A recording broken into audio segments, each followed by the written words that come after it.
Hoje, 2 de abril, é o Dia Mundial do Autismo, uma data importante para conscientizar a todos nós sobre esse transtorno que afeta o desenvolvimento do cérebro e prejudica a capacidade de se comunicar e também de interagir. Para falar sobre isso, aqui com a gente no estúdio, o médico neuropediatra, doutor Flávio Santana. Muito obrigado, bem-vindo ao LTV Primeira Edição. Doutor, é um dia para não deixar passar em branco, né? A gente quer saber, o autismo tem cura, não tem cura, mas ele tem tratamentos que podem dar uma aliviada nos sintomas, né? Boa tarde. Exatamente. Boa tarde, Douglas. Boa tarde a todos. Então, o autismo, esse ponto é muito importante, né? É importante que a gente saiba que não tem cura, mas quanto mais cedo você descobrir que tem autismo, melhor para o paciente. Melhor prognóstico, melhor lá na frente. O comportamento da criança vai ser melhor, ele vai ser mais independente, inclusive. E aí a gente pode falar de sinal precoce, Douglas.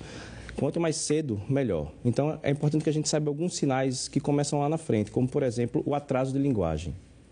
Entendeu? A criança com 1 ano e 6 meses é um marco importante, ela precisa falar 5 palavrinhas. Então, se a criança não fala 5 palavras com 1 ano e 6 meses, é um atraso de linguagem.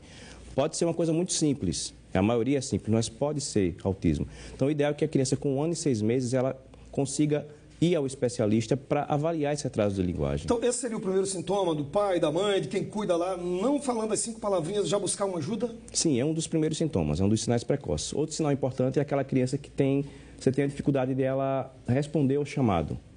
Entendeu? Você sabe que ela ouve bem, mas você tenta chamar ela várias vezes e ela não responde bem ao chamado. É aquela história de que todo autista tem um mundo só seu, um mundo particular. Isso é verdade? Isso é mito? Não, exatamente. Isso faz parte do diagnóstico, inclusive. O diagnóstico do autismo você tem que ter, além de alguns comportamentos estereotipados que a gente chama, tem que ter o prejuízo de interação social, o prejuízo de interação com o meio. Faz parte do diagnóstico do autismo, ele realmente tem o seu mundo. Muita gente fala que é difícil esse diagnóstico, às vezes pega o diagnóstico errado, às vezes qualquer problema, a escola já chama o pai e fala, seu filho é autista. E não é bem assim, né? É um transtorno que tem que ser tratado por psicólogo, terapeuta ocupacional, neuropediatra. Isso, o diagnóstico de autismo, para a gente que é neuropediatra, se torna um pouco mais fácil, mas não é um diagnóstico fácil. E é um diagnóstico que é multidisciplinar, tem um envolvimento do psicólogo, envolvimento do terapeuta ocupacional. Então, você precisa ter uma equipe boa de suporte para você. Não é aquela coisa de chegou no consultório, deu 2 olhadinhas e achou que é autismo. É um diagnóstico que não é rápido de se fazer. A gente confunde o déficit de atenção com o autismo, ou eles caminham lado a lado? Na verdade, o déficit de atenção é um sintoma. Você pode estar mais ansioso e pode estar desatento. Você pode ter o TDAH, que é uma doença, e estar desatento. Então, a criança com autismo pode estar mais desatenta, ela pode estar mais desesperativa, ela pode ter todos esses sintomas.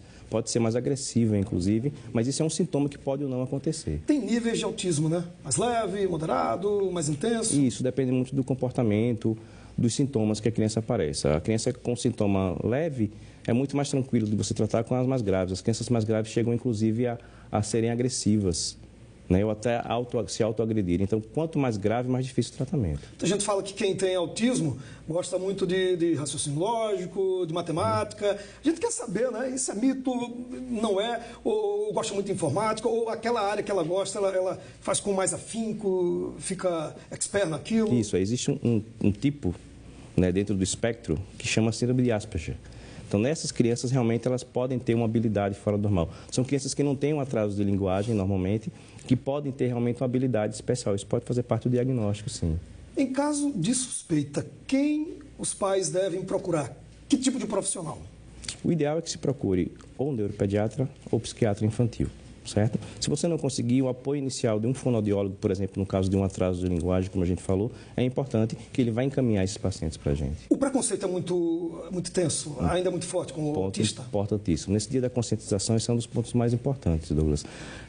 As pessoas, de modo geral, a população, de modo geral, ela precisa saber que comportamentos como agressividade, comportamentos como hiperatividade, não se comportar da forma adequada num ambiente de supermercado, igreja, etc., gritar em ambientes, pode fazer parte do comportamento da criança com autismo. Então, se você não... É aquela coisa do preconceito. Se você não pode ajudar, se você não pode chegar lá e perguntar o que está acontecendo, pelo menos você não pré-julgue. Porque às vezes a mãe fala, não, quem vê está falando, é culpa da mãe, a mãe não educa direito, a criança é mal educada, é negligência da mãe. Mas esse tipo de comportamento pode ser do quadro do autismo, então, o ideal é que você não pré-julgue essa mãe. Tá ok, doutor. Muito obrigado. Que tenhamos, então, essa capacidade de não julgar, né? Porque não é um transtorno fácil, é um transtorno muito complicado. Doutor, muito obrigado. Boa tarde para o senhor. Eu Boa que semana. agradeço a oportunidade. Até mais, doutor.